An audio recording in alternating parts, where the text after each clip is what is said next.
What's up, guys? It's your boy Ruben. Gonna go ahead and bring you a new video. Just some quick thoughts. We just completed week 7, I think it is. Yeah, we just completed week 7. Cowboys, Jags fans, there's not much to talk about. The Jaguars should. I'm rooting for the tank at this point, and it's sad to say, but it does make football a little bit more interesting. At this point, all I'm doing is I'm watching our building block players, Josh Allen, Caleb Von Chason, CJ Henderson. Now I'm just watching development. If you're a true football head, that's just fine with you. If you're a football purist, you don't have a problem watching that. I'm hyped for the future in Jacksonville. As far as the Cowboys, so it's a little bit different because I'm not necessarily, I'm at the point where I don't even want to see them in the playoffs at this point. I mentioned this last video where basically I just feel like, why let them win the division to watch us get blown out? Now, I'm not rooting for the tank for the Cowboys though. Here's the reason why. Because a lot of the reason that they're losing is on sheer softness. Sheer softness. At least with my Jaguars, it just looks like schematic ineptitude, people not knowing what they're doing because they're such a young team. The Cowboys look like a team that lacks leadership and are falling apart. I mentioned, Dak Prescott being franchised. It was something that was a little concerning to me. As an organization, when you pay everybody but your quarterback, who happens to be the leader of this team, you got to wonder what that does to the psyche of the team. So you hire a new coach, right? Let's backtrack. So they hired Mike McCarthy. Yes, he has a Super Bowl ring, but nobody thought of Mike McCarthy as this great leader, right? If you're going to hire a coach that's not adept at holding men accountable, because we all know Jerry Jones wanted a guy that's basically an extension of Jerry Jones, that lets Jerry Jones be Jerry Jones, even though it's Stephen Jones supposedly running the show now, right? We all know Jerry Jones has a lot of input on what's going on, and we all know that Jerry Jones doesn't want a guy that's going to challenge him left and right. That's fine. It's not fine, but we as Dallas Cowboys fans have learned to, deal. If you're going to do that, hire a new coach, then pay the goddamn quarterback that is the leader of the team, okay? So when you pay everybody else and you don't pay the leader of the team, you're essentially a leaderless team because you don't know if Dak's going to be back. You have created dissension in the locker room because now it's, who do we follow, because the team doesn't respect Mike McCarthy. They definitely don't respect Mike Nolan because it doesn't seem like they know what the hell they're doing on defense. I don't think I've seen a defensive coordinator get fired this early into his first season with a team, but he needs to be fired. They don't know what they're doing. Now, there's schematic problems. And to a certain extent, I can deal with schematic problems. What I can't deal with is lack of heart. This team's soft. They're getting blown off the line of scrimmage on the defensive line. They can't block anyone. And at least the excuse for that is we're missing all of our offensive linemen. But what's the excuse for not tackling? What's the excuse for not even holding the point? And you're 350 pounds. That is called sheer softness. And I have an issue with that. So I'm not rooting for the tank for the Cowboys. I'm rooting for heart. The Cowboys need some damn heart. And they lost it and they walked out the door with Dak Prescott. And now they didn't even pay Dak Prescott. So there's what that creates is a rift, right? So it's like, okay, we're just commodities at this point.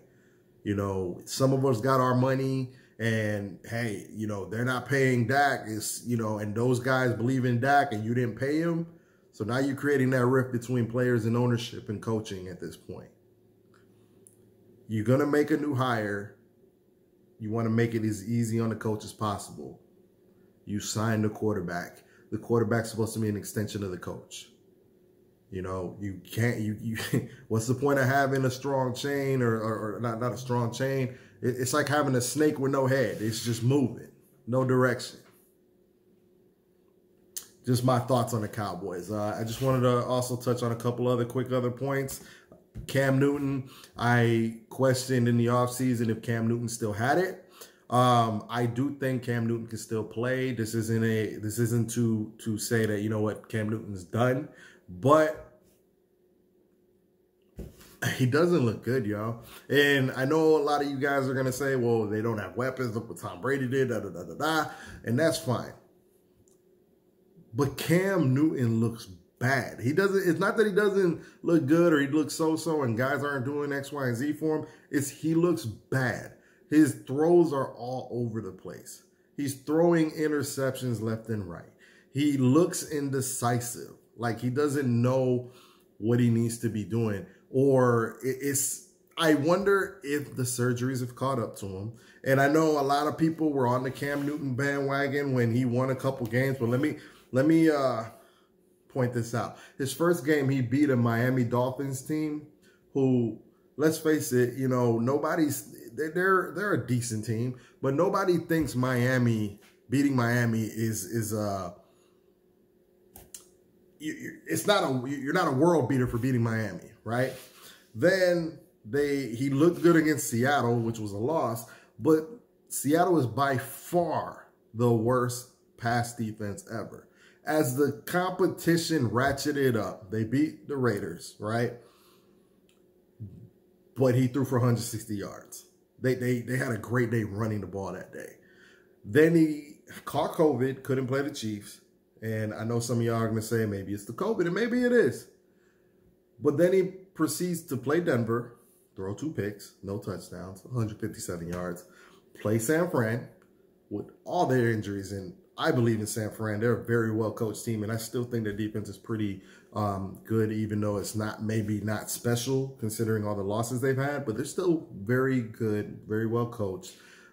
Only threw for 98 yards, threw 3 picks. Guys, I'm concerned for Cam Newton. I don't think. Okay, let's bring this up, right? When Cam Newton was MVP of the NFL, I forget what year it is, but we know that they went 15-1, went to the Super Bowl, and lost to the Denver Broncos, right?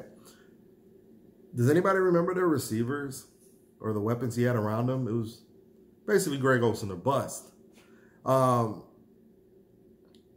I think he has better weapons now than when he was playing with the Carolina Panthers. So you can't say, well, you know, it's a lack of weapons. He's different. He's wired different. There's something up with him. So hopefully things bounce back, but I'm not sure we're going to see too much more of Cam Newton. I don't know if he's going to make it through the season. And that's just something that bears watching. If they do stick with him, I hope he bounces back. But it's going to be from lack of better options. And he keeps turning that ball over. He's going to be at the bottom. Bill Belichick will cut him. So we'll see. Last thing to talk about, the Cleveland Browns. I've said, despite a lot of people kind of clowning on him, that I'm a Baker Mayfield guy, right? I believe in Baker Mayfield. Do I believe that he's going to be Drew Brees? Do I believe he's going to be, you know, a top flight quarterback? No, I don't. But I think he is good enough for the Browns and a good enough quarterback for you to build around. Now, he started, I know what everybody's saying, that, you know what, he did it against the Bengals, but let me give you some food for thought. Baker Mayfield went 0 for 5, threw an interception, right, to start the game. It was a terrible start to a game. He then, on that interception, got Odell. Well, he didn't get him hurt, but if he doesn't throw the pick, you got to wonder if Odell's still playing. OBJ got hurt towards ACL. 0 for 5, 1 pick, 1 star receiver gone. We then proceeded to watch him throw 21 straight completions, 5 touchdowns. I think OBJ is the problem. And I know what you're saying. I can hear everybody. What are you talking about? Pro Bowl receiver, da da da da da. And that's fine. And I'm not knocking Odell saying he did anything wrong. I think they should have traded him for whatever they can get, preferably on a defense or another offensive lineman. Because what I think the problem is with Baker Mayfield is he's a guy that when I watch him play, he's a shorter guy. Think Drew Brees. He's not going to threaten you over the top like that. What I see is a guy that wants to get the ball out of his hands, who likes to play in a certain kind of rhythm. I think he reads typically inside out as opposed to viewing the outside in, right? And so what's happened is, this is why Jarvis Landry did well with them his first year. And now they've fallen off when they brought OBJ in. So what's happened is now you got OBJ and they're scripting plays to get OBJ into the game. OBJ is not a slot guy. You know, not saying that he can't play in the slot, but he's not a slot guy. He's not a guy that's gonna that it's 1, 2, 3, get it to him. Boom, there it is. Even if he could, typically he's defended in such a way that just getting him the ball that quickly is probably not the best move for you. And so what's happening is, instead of reading inside out or reading what the defense is giving you, now you're going, okay, let's look at Odell. All right, I don't like what I see, and now I'm coming inside out. And by that time, he's getting sacked. I think losing Odell makes Baker better because his decision-making is going to speed up. I think you're going to see a different Baker Mayfield. I think you're going to see a different Browns team, especially because they're emphasizing running the ball, and that's good for him.